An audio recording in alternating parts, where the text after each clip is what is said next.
Segunda carta aos Tessalonicenses, capítulo 1. Saudação.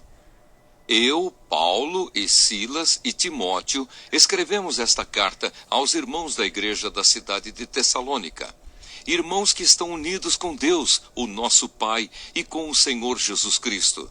Que a graça e a paz de Deus, o nosso Pai, e do Senhor Jesus Cristo estejam com vocês. O juízo final.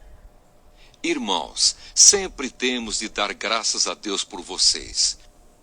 Para nós é certo fazer isso, porque a fé que vocês têm está crescendo cada vez mais e o amor que vocês têm uns pelos outros está se tornando cada vez maior.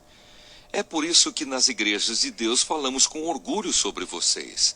Nós temos orgulho de vocês por causa da paciência e da fé que vocês mostram no meio de todas as perseguições e sofrimentos. Esta é uma prova de que Deus é justo na sua maneira de julgar. Como resultado disso, vocês se tornarão merecedores do seu reino pelo qual estão sofrendo. Deus fará o que é justo. Ele trará sofrimento para aqueles que fazem com que vocês sofram e dará descanso a vocês e também a nós, que sofremos. Ele fará isso quando o Senhor Jesus vier do céu e aparecer junto com os seus anjos poderosos no meio de chamas de fogo para castigar os que rejeitam a Deus e não obedecem ao Evangelho do nosso Senhor Jesus. Eles serão castigados com a destruição eterna e ficarão longe da presença do Senhor e do seu glorioso poder. Isso acontecerá naquele dia, o dia em que ele vier para ser louvado por todo o seu povo e para receber homenagens de todos os que creem. Vocês também estarão entre eles, pois creram na mensagem que nós anunciamos. É por isso que sempre oramos por vocês, pedindo que o nosso Deus, que chamou vocês para a nova vida, faça com que sejam merecedores dela. Pedimos também que Ele, pelo seu poder, realize todos os desejos que vocês têm de fazer o bem e complete o trabalho que fazem com fé. Assim Jesus, o nosso Senhor, será louvado por causa do comportamento de vocês. E vocês serão elogiados por Ele, por meio da graça do nosso Deus e do Senhor Jesus Cristo. Segunda carta aos Tessalonicenses, capítulo 2. A revolta, o perverso e a misteriosa maldade. Agora, irmãos, a respeito da vinda de Jesus Cristo, nosso Senhor, e do nosso encontro com Ele, pedimos a vocês o seguinte: não se perturbem facilmente, nem fiquem assustados se alguém afirmar que o dia do Senhor já chegou. Talvez alguém diga que nós tenhamos afirmado isso enquanto profetizávamos ou anunciávamos o Evangelho ou que escrevemos isso em alguma carta.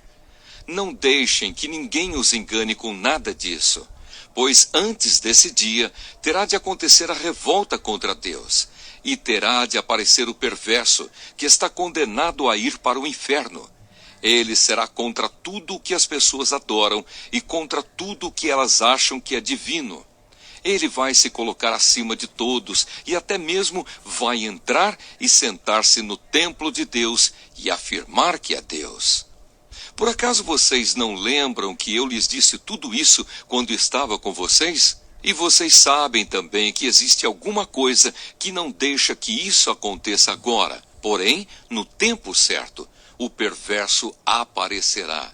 A misteriosa maldade já está agindo, mas o que está para acontecer, acontecerá somente depois que for afastado aquele que não deixa que isso aconteça.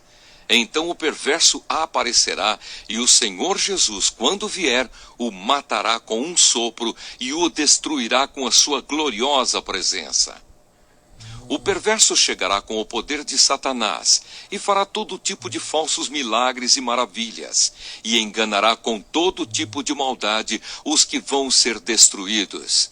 Eles vão ser destruídos porque não aceitaram nem amaram a verdade que os poderia salvar. Por isso Deus envia o poder do erro para agir neles, a fim de que acreditem naquilo que é falso.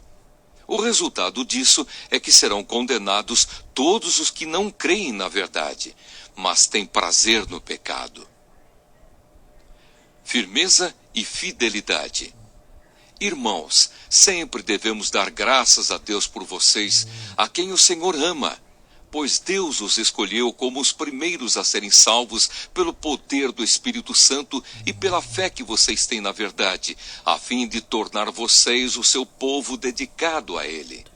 Foi para isso que Deus o chamou, por meio do Evangelho que anunciamos, a fim de que vocês tomem parte na glória do nosso Senhor Jesus Cristo. Portanto, irmãos, fiquem firmes e guardem aquelas verdades que ensinamos a vocês, tanto nas nossas mensagens como na nossa carta.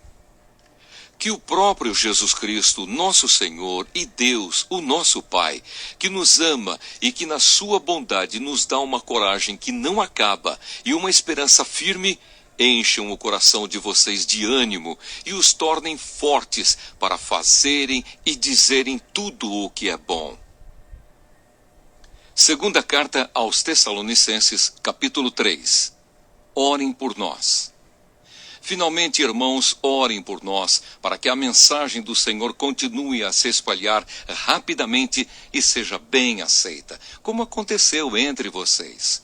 Orem também para que Deus nos livre das pessoas más e perversas, pois nem todos creem na mensagem. Mas o Senhor Jesus é fiel. Ele lhes dará forças e os livrará do maligno. E o Senhor faz com que confiemos em vocês. Temos a certeza de que estão fazendo e continuarão a fazer o que lhes recomendamos. Que o Senhor os faça compreender melhor o amor de Deus por vocês e a firmeza que Ele, Cristo, dá. Trabalhar e fazer o bem. Irmãos, em nome do nosso Senhor Jesus Cristo, ordenamos a vocês que se afastem de todos os irmãos que vivem sem trabalhar e que não seguem os ensinamentos que demos a eles.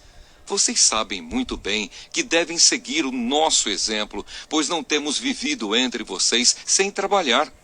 Não temos recebido nada de ninguém sem pagar. Na verdade, trabalhamos e nos cansamos. Trabalhamos sem parar dia e noite, a fim de não sermos um peso para nenhum de vocês. É claro que temos o direito de receber sustento, mas não temos pedido nada a fim de que vocês seguissem o nosso exemplo. Porque quando estávamos aí, demos esta regra: quem não quer trabalhar, que não coma. Estamos afirmando isso porque ouvimos dizer que há entre vocês algumas pessoas que vivem como os preguiçosos, não fazem nada e se metem na vida dos outros. Em nome do Senhor Jesus Cristo, ordenamos com insistência a essas pessoas que vivam de um modo correto e trabalhem para se sustentar. Mas vocês, irmãos, não se cansem de fazer o bem. Se alguém não quiser obedecer ao que estamos mandando nesta carta, vejam bem quem está fazendo isso e se afastem dele para que fique envergonhado. No entanto, não o tratem como inimigo, mas o aconselhem como se aconselha um irmão. Saudações. Que o Senhor da paz dê a vocês a paz, sempre e de todas as maneiras, e que o Senhor esteja com todos vocês. Com a minha própria mão escrevo isto. Saudações de Paulo. É assim que assino todas as minhas cartas. É assim que escrevo. Bênção. Que a graça do nosso Senhor Jesus Cristo esteja com todos vocês.